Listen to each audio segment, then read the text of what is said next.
बिस्मिल्लाहिर्रहमानिर्रहीम। पैगम्बर अकरम हज़रत मोहम्मद मुस्तफ़ा सल्लल्लाहु अलैहि वसल्लम ने अपनी दिल नशीन आवाज़, अपने रफ्तार व किरदार और बेहतरीन अखलाक के ज़रिए लोगों को तौहीद और खुदा की इबादत की तरफ बुलाया। वह लोग जिनकी फ़ितरत पाक थी और खुदाए हकीकी की तलाश में थे, आप पर ईमान लाए और खुदा परस्त बन गए। लेकिन जो दीन के दुश्मन और बुत परस्त थे, उन्होंने आपकी बात नहीं मानी और हमेशा उस कोशिश में रहते थे कि किसी तरह से आपकी आवाज़ को दबा दिया जाए और तौहीद की सम्मा को बुझा दिया जाए। वो हमेशा पैगम्बर खुदा सल्लल्लाहु अलैहि वसल्लम की बात झुटलाते, उनके बारे में अफवाहें फैलाते और मुसलमान व दीनदार लोगों के हौसले और जज्बे को पस्त करने की फिक्र में लगे रहते थे। हर जगह यही कहते कि वह खुदा का रसूल नहीं है, माज़अल्लाह। वह गैब की बातों का नहीं जानता, क्योंकि अगर जानते तो ज़रूर बयान करते। मुशरिकीन और बुत परस्तों ने एक गिरोह को एक जगह भेजा ताकि वहां जाकर यहूदी उलमा से कुछ सवालात मालूम करे और उसका जवाब रसूल खुदा सल्लल्लाहु अलैहि वसल्लम से पूछे, ताकि वह उसका जवाब दे न सके। वह लोग सवाल पूछकर मक्के वापस आए और हज़रत मोहम्मद मुस्तफ़ा सल्लल्लाहु अलैहि वसल्लम के चचा जनाब अबू तालिब से कहा, तुम्हारे भतीजे का कहना है कि खुदा की तरफ से उन पर वही नाजिल होती है। हम कुछ सवालात के लेकर आए हैं, अगर उन्होंने सही जवाब दे दिया तो हम भी उनकी तायीद करेंगे, और अगर जवाब ना दे सके तो पहले की तरह ही उनको झुटलाएंगे। जनाब अबू तालिब ने फरमाया, जो कुछ पूछना चाहते हो पूछो। उन्होंने रसूल खुदा सल्लल्लाहु अलैहि वसल्लम से 3 सवाल किए, जिनमें से एक सवाल और उसका जवाब हम यहाँ पेश कर रहे हैं। उनका सवाल ये था कि जो जवान जिन्होंने जालिम बादशाह के डर से एक गार में पनाह ली थी, उनकी दास्तान क्या है, बयां करे। खुदा ने उसी वक्त सूरह काफ को नाजिल किया जो उनके सवाल का जवाब था।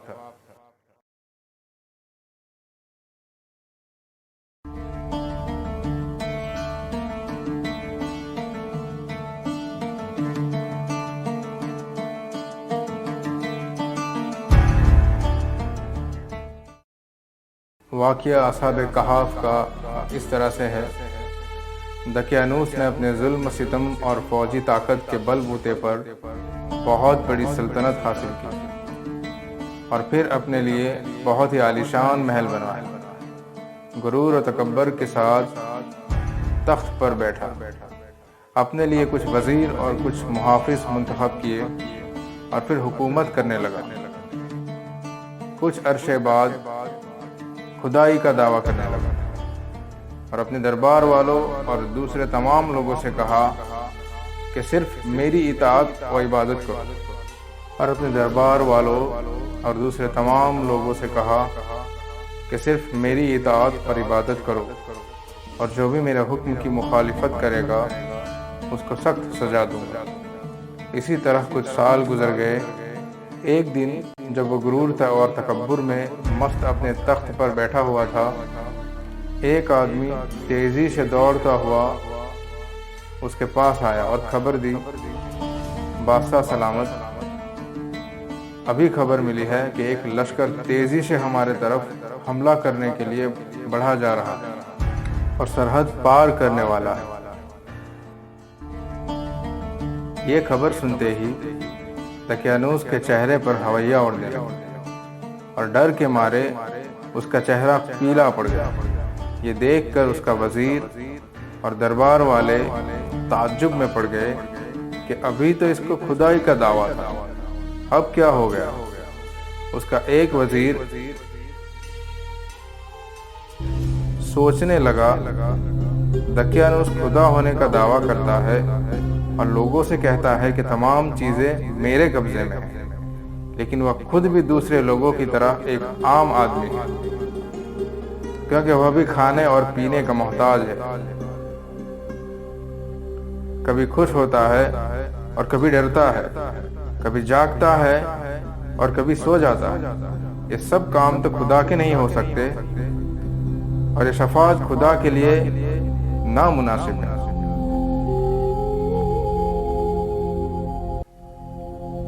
कुछ दिन बाद उस वजीर के दूसरे दोस्त उससे मिलने उसके घर आए और दकियानूस के खुदा होने के सिलसिले में बातें होने लगी। उसने अपने दोस्तों से कहा, दोस्तों, हम बहुत दिनों से एक बात कहना चाह रहे थे कि अपने अंदर एक तब्दीली सी महसूस कर रहा हूँ।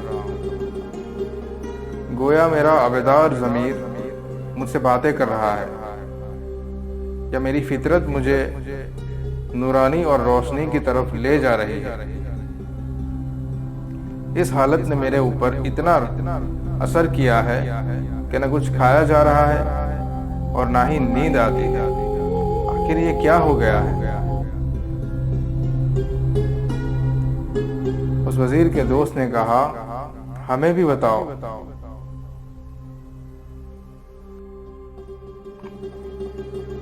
दोस्तों ने कहा, क्या हुआ है, आखिर हमें भी तो बताओ।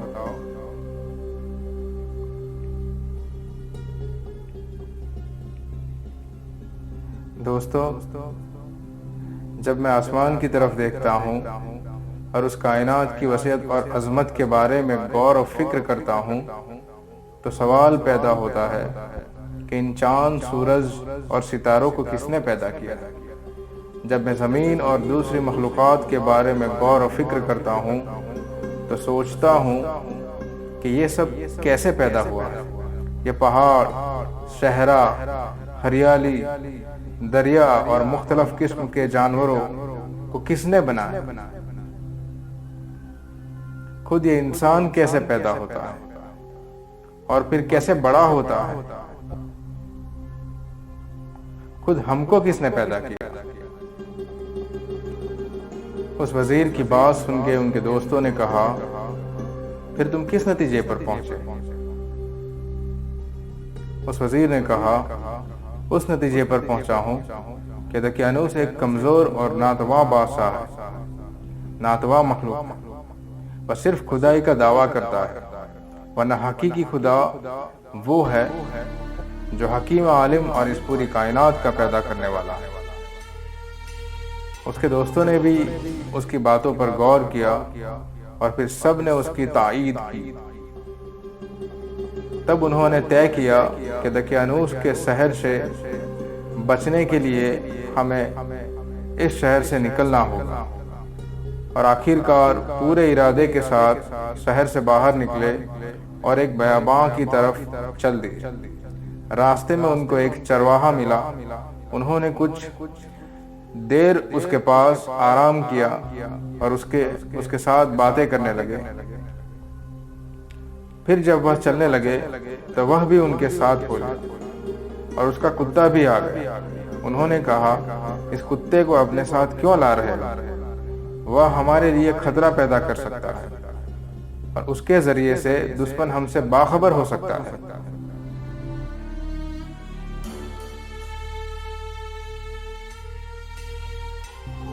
उन्होंने बहुत कोशिश की कि किसी तरह कुत्ते को भगा दे, लेकिन कामयाब न हो सके। फिर चरवाहे ने कहा, इसे आने दो, हो सकता है ये हमारी हिफाजत करे और मैं इसे खामोश कर सकता हूँ। सहराओं और पहाड़ों से गुजरते हुए वह एक गार के पास पहुंचे और सोचा उसमें दाखिल होकर आराम किया जाए।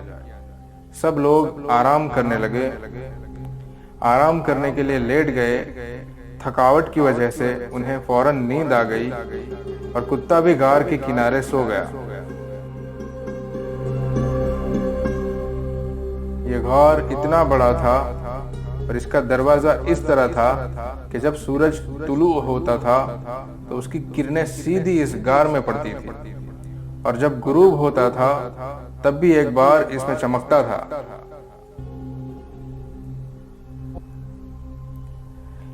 ये बा ईमान और साले जवान सालों तक इसी तरह सोते रहे। जब बेदार हुए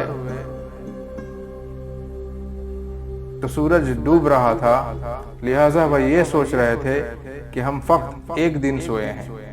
फिर एक दूसरे से पूछने लगे, हम कितना सोए हैं? सिर्फ एक दिन, बल्कि उससे भी कम। वह भूखे थे और उन्हें खाने की जरूरत थी, लिहाजा तय किया गया कि उनमें से एक शख्स बहुत ही एहतियात के साथ शहर जाए और खाने के लिए कुछ लेकर आए। उनमें से एक तैयार हुआ और वह बाहर आया।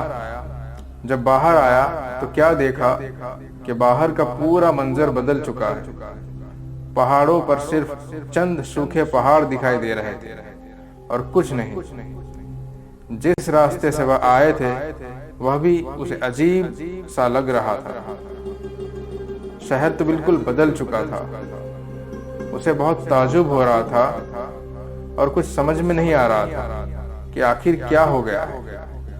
रोटी की दुकान पर गया, चंद रोटियां उठाई, दुकानदार को पैसे दिए जो साथ लाया था। दुकानदार ने कहा, अरे ये पैसे तो बहुत पुराने हैं, आज के जमाने के नहीं हैं, तुम्हें जरूर कोई खजाना मिला है। उसने कहा, क्या कह रहे हो? ये पैसे मैं चंद दिनों पहले इसी शहर से ले गया हूं। दुकानदार ने कहा, तुम झूठ बोल रहे हो, तुम्हें जरूर कोई खजाना मिला है और तुम उसे छुपाना चाहते हो। ये बात इतनी फैल गई, ये खबर जंगल की आग की तरह फैलती गई, यहाँ तक कि बादशाह के कानों तक पहुंच गई।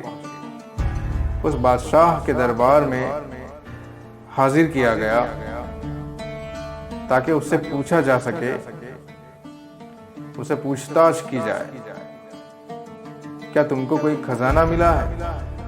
बादशाह ने सवाल किया। उसने कहा, नहीं, मुझे कोई खजाना नहीं मिला। मैं जब इस शहर से निकला तो लोग मजबूर थे कि दकियानूस की इबादत और परस्तिश करें, और जब वापस इस शहर में आया हूं तो सब कुछ बदल चुका है।